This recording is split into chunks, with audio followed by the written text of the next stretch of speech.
Assalamualaikum warahmatullahi wabarakatuh. Saya berada di desa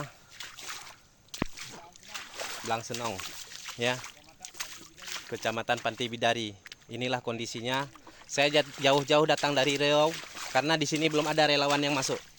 Ya, kalian udah masuk ke Aceh Tamiang. Saya juga udah masuk ke Aceh Tamiang, Langsa, Idiraya, Aceh Timur. Tapi ke sini belum ada yang masuk relawan. Ya, tolong relawan-relawan datanglah ke sini. Ya, saya ingin tahu kan, ini ada desa yang sangat terisolir di pedalaman Aceh Timur. Kita ke sini harus pakai jalan kaki, nggak bisa pakai mobil, nggak bisa pakai motor, karena akan terjadi ini ya, berlumpur, jalan berlumpur. Ini tinggi tanahnya, ini. Ini rumahnya pada roboh-roboh semuanya. Ini banyak ini, ada berapa desa lagi ke sana, Bang? Berapa desa? 7 desa, 6 desa lagi. Oh, 6 desa lagi, semua kondisi kayak gini ya. Ini baru satu desa kita itu. Ya, satu desa aja udah kayak gini. Gimana sampai 6 desa sana? Ini udah tenggelam desanya ini ya, rumahnya pada roboh.